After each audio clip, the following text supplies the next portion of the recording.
Déjeme saludar también vía Skype a alguien a quien respetamos y admiramos. A alguien que creo que tiene mucho que aportar al debate público y tristemente una pluma que ya no está en, por ejemplo, la revista Proceso. En su momento nos solidarizamos con él en redes sociales. Es Fabricio Mejía, a quien le agradezco mucho que nos acompañe, escritor, analista político mexicano. Fabricio, buenas tardes, ¿cómo te va? Buenas tardes, Vicente. Un saludo a tu auditorio. Oye, Fabricio, pues a ver, le entramos en este momento estelar, como le dice el presidente Andrés Manuel López Obrador. ¿Cómo ves hacia dónde se dirige la cuarta transformación? Por un lado, los de Frena levantando su campamento. Por otro lado, el Sí por México haciendo alianzas con el PRI, PAN, el PRD.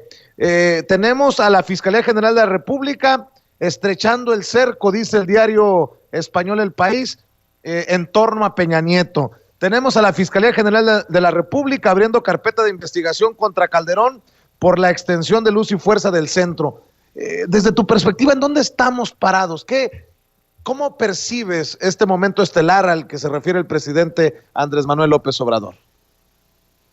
Sí, pues es justo el momento en que, por una parte, efectivamente hay un intento fracasado desde mi punto de vista de reorganizar a la derecha en México, a los que están perdiendo, digamos, con toda la lucha contra la corrupción, de parte no solo de la Fiscalía, sino también de la Unidad de Inteligencia Financiera, de la Auditoría Superior de la Federación y de todos los organismos que están encargados de la lucha contra la corrupción.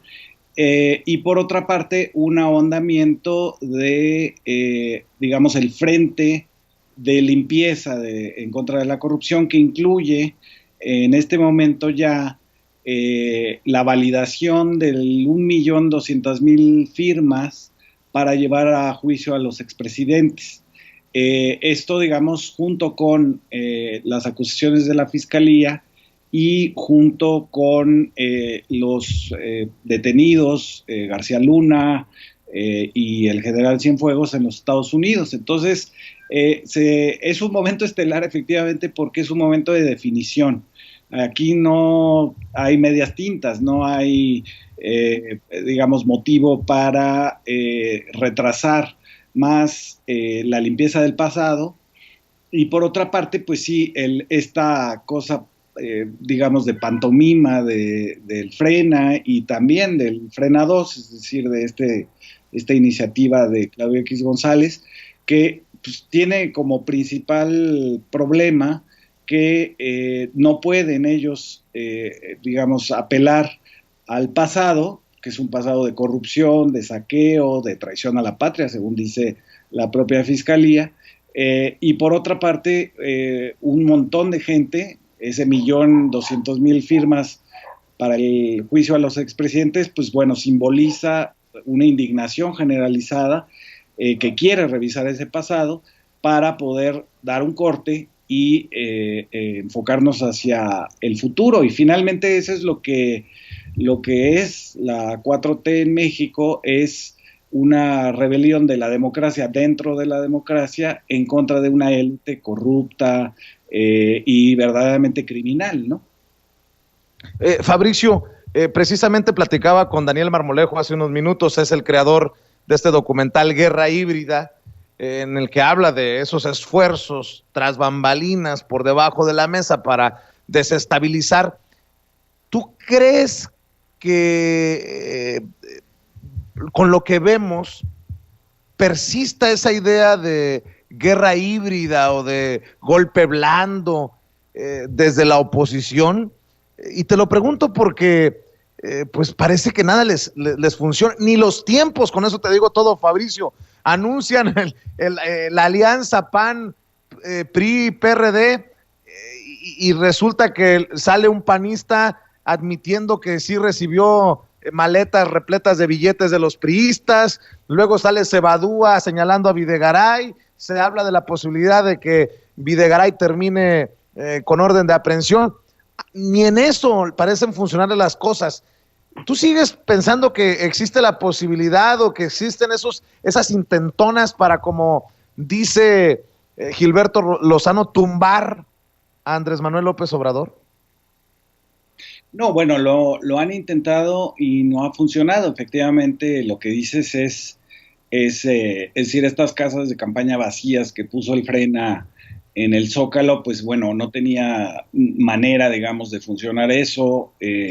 No sé qué estaban exactamente pensando Gilberto Lozano, que eso atraería algo más que lo que atrajo, que fueron pues gente que quería que le pagaran por estar ahí y que generó, digamos, hasta abusos sexuales, venta de drogas, violencia en los entornos del centro histórico de la Ciudad de México.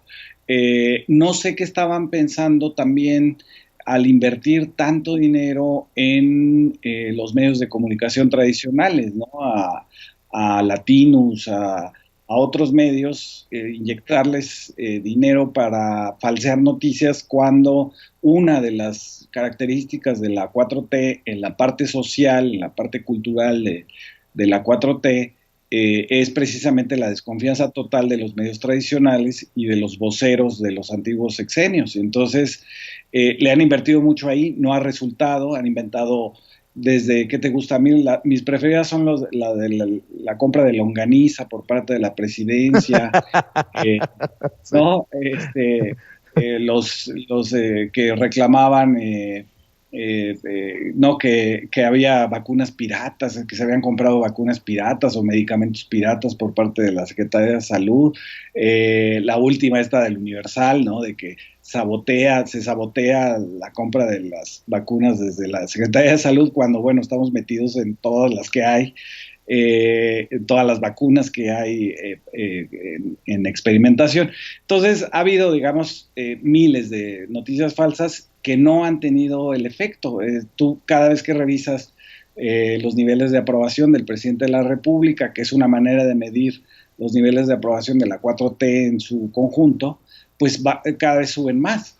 Entonces, eso tampoco les ha resultado. Entonces, ¿cómo les podría resultar, Vicente, agarrar a los mismos personajes de los partidos que ya pasaron por funciones de responsabilidad pública y que no solamente incumplieron y fueron ineptos, sino que fueron saqueadores, fueron corruptos, se embolsaron el dinero, se embolsaron miles de millones de pesos con la estafa maestra, por ejemplo, o este caso de Luis Videgaray, ¿no? Donde incluso también hay un faltante de 53 millones en los consulados de Nueva York y Texas, ¿no? Cuando estaba aprendiendo a ser secretario de Relaciones Exteriores.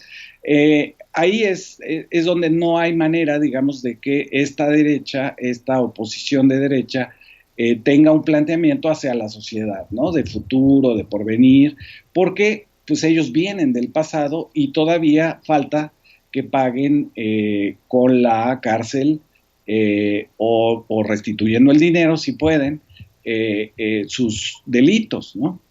Claro. Oye, Fabricio, con todo lo que vimos en el proceso para la elección de la nueva dirigencia o de la actual dirigencia nacional de Morena, esto también es interesante porque se tiene que analizar desde la otra perspectiva, ¿no? Y te lo pregunto porque diputados de Morena abren las puertas a otros partidos para integrar alianzas rumbo al 2021. Leo de El Universal, de los 252 diputados federales que tiene Morena en la Cámara, 192 de ellos firmaron una carta en la que abrieron las puertas de dicho partido para que todo instituto político que se quiera sumar a su proyecto electoral para julio próximo, señalaron que es necesario obtener una contundente mayoría en los cargos de elección popular que se contenderán en 2021 para consolidar el proyecto de la 4T. ¿Cómo te suena lo que te leo? Yo creo que es un tema delicado, entendiendo, por ejemplo, que hay impresentables en algunos partidos como el Verde, por ejemplo, aunque ya lo he mencionado, prefiero tener los votos del Verde de este lado que en contra, ¿no? Pero ¿cómo lo entiendes tú, Fabricio, en este momento en el que te estoy planteando que es una vacilada esto de Sí por México con el PRI, con el PAN y con el cascajo esto de lo que ha quedado del PRD? Sí, yo creo que Morena podría ir solo a la elección del año que entra, eh, prácticamente sin alianzas, porque digamos que la aprobación de algo que está además todavía a la mitad sería suficiente para que la gente votara mayoritariamente. Efectivamente, se necesitan mayorías consolidadas tanto en la Cámara como en el Senado para seguir, digamos, profundizando las medidas. Esta semana pasada se anunció algo que, por supuesto, los medios tradicionales no van a considerar, que es una reformulación completa de la legislación de los trabajadores en México. Se habló del Infonavit, del outsourcing, del salario, y hay, digamos, toda una estrategia para afianzar, digamos, la posición de los trabajadores, incluyendo, digamos, que ahora hay libertad sindical, cosa que no había en el antiguo régimen y que Acción Nacional tampoco cambió, les convenía esto de los líderes como Romero de Champs. Pero creo que Morena podría ir solo. Por ahí leí que Mario Delgado, el nuevo dirigente de Morena, está planteando que se haga una consulta sobre las alianzas que se vayan a realizar. Y yo creo que la gente respaldaría que Morena fuera solo en esta ocasión, ¿no? Pero no es riesgoso ir solo. Llega Andrés Manuel López Obrador a la presidencia de la mano de una coalición. Juntos haremos historia, Partido del Trabajo, el PES, que después pierde su registro. Ir solo no abre la puerta para, pues, para ponerse de pechito, si me permites la expresión. Pues sí, porque tú mismo lo recuerdas, ¿no? Fue en alianza con Encuentro Social que pierde el registro, es decir, no le sirve de mucho Encuentro Social en ese momento. Ahora tienen un partido reeditado, ¿no? Que le dieron el registro, que es lo mismo que Encuentro Social. Está otro partido de los que viene de los sindicatos y luego está el partido del Bester Gordillo. No sé con cuál se podría genuinamente hacer una alianza. Está jodida la cosa. Donde los principios sea lo que juegue, lo que esté en juego, ¿no? Yo por eso digo que habría que tener confianza en que el nivel de aceptación y de aprobación es el suficiente, ¿no? Oye, Fabricio, déjame cerrar, por cierto, agradecerte tu generosidad y ojalá que podamos tener muchas de estas oportunidades para seguir dialogando sobre lo que ocurre en nuestro país. Las visiones tuyas creo que son muy importantes y es una lástima que en lugar de que se te abran más espacios, en el caso de la revista Proceso se haya cerrado, pero bueno, no quiero regresar a eso. Quiero cerrar preguntándote algo que a mí me preguntaron, algo que yo respondí. Hace unos días me entrevistó Ricardo Rocha, que para un reportaje me preguntaba cuáles consideraba los dos principales problemas de México en esta cuarta transformación. Y uno de ellos le decía que era el de los periodistas, este sector de la prensa que sigue pensando que mentir es el mejor negocio, que no le apuesta a que la verdad es el mejor negocio como yo lo considero, como tú lo consideras, como muchos independientes lo consideramos, que siguen vendiéndose al mejor postor y que siguen convertidos en voceros de los impresentables, de los enemigos más importantes de este México que busca la transformación. Te lo menciono porque por ahí leía que Carlos Loret de Mola estaría tratando de llevarse a Latinus a Joaquín López Dóriga y dices tú, caray, ¿en serio si hay gente que cierre los ojos ante los montajes de Loret, ante las fake news de Joaquín? No quiero amarrar navajas, pero creo que es importante el análisis desde tu trinchera como analista, como escritor, Fabricio. Sí, yo no veo cuál sería la ganancia de quien realmente financia Latinus, que todavía no sabemos exactamente. Se ha hablado de Aureoles, de Michoacán, se ha hablado de de otros personajes. No se sabe realmente con certeza quién está detrás de este proyecto, que me parece que no tiene mayor relevancia en la opinión pública, salvo tu mejor opinión, pero sí hay una lucha muy clara, digamos, entre la verdad y la mentira, hay que decirlo. La verdad existe, no es un asunto de opiniones, no todo es, yo lo veo así, tú lo ves así, hay datos, hay hechos, hay declaraciones, y buena parte de los medios tradicionales, incluyendo este de Latinus, han optado por la mentira flagrante, que tiene, digamos, un sentido táctico, digamos, de siembran una mentira, luego se desmiente, pero la pueden volver a sacar cuando quieran, digamos, ignorando estratégicamente que ya fue desmentida, ¿no? Esto lo hemos visto varias veces, ¿no?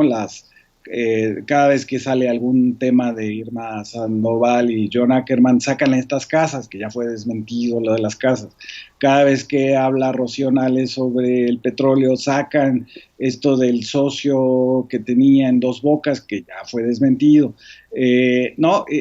Bueno, la semana pasada, me parece, sacaron todavía una noticia viejísima que ya había sido desmentida, de Jesús Ramírez Cuevas, el vocero, el encargado de comunicación de Presidencia, sobre un contrato para la revista, el periódico Regeneración. Ya había sido desmentido, lo vuelven a sacar. Entonces tiene ese sentido de quien no sube la cuesta de no solamente leer los titulares, sino leer y recordar qué fue desmentido y qué no fue desmentido.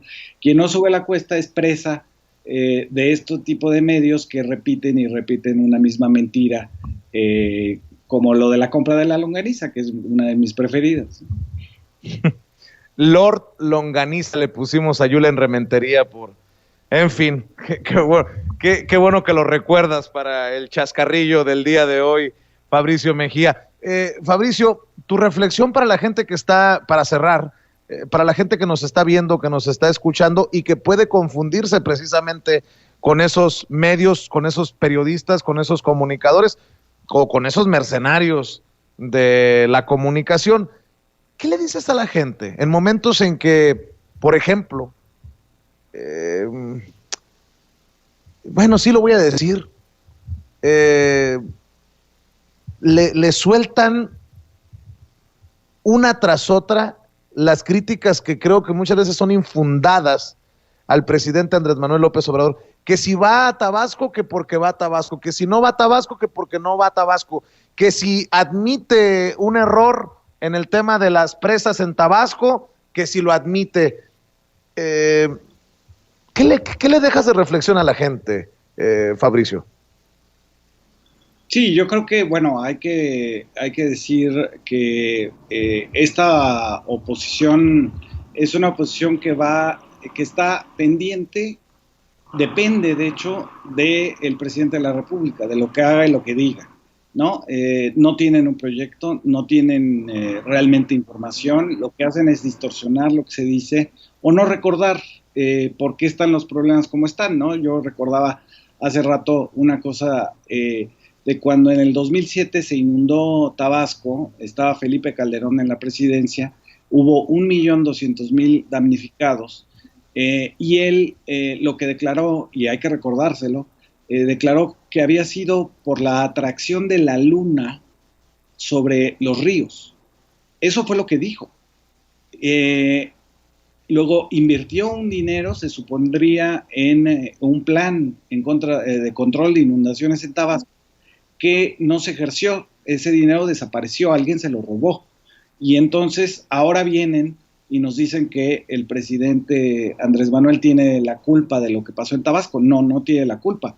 Es desde el gobierno de Fox que no se ha dado seguimiento al asunto, no solamente de las presas y el desasolve de los ríos, sino la reforestación de esa zona que permite que se desgajen los lugares, y una enorme corrupción que ha habido en el estado de Tabasco en la construcción de pueblos y ciudades en lugares que son digamos, están en las crecidas probables de un río, ¿no? Sí, definitivamente. Oye, Fabricio, ¿en dónde te lee la gente? ¿En dónde te busca? ¿En dónde te comparte? ¿En dónde te respalda? En redes sociales. No sé si quieras compartir tus espacios con la audiencia de Sin Censura.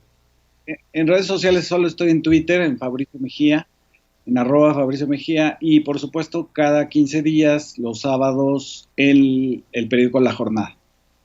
Y además tienes tu espacio con Carmen en Aristegui Noticias, ¿no? Estoy con Carmen Aristegui, ahora con Lorenzo Meyer y Ana Lilia Pérez Mendoza, los lunes a las 9:15 más o menos, a veces 9:30 o un poco más. Pues la mesa de análisis más interesante, con mucho respeto lo digo, de ese espacio de Carmen, a quien le mando un saludo, y aquí también las puertas abiertas cuando gustes, querido Fabricio. A nosotros nos encanta tenerte en este espacio libre como el viento. Muchas gracias, Vicente, por la invitación. Cuídate, un abrazo. Es Fabricio Mejía, un abrazo. Escritor y analista político, hablando con nosotros sin censura.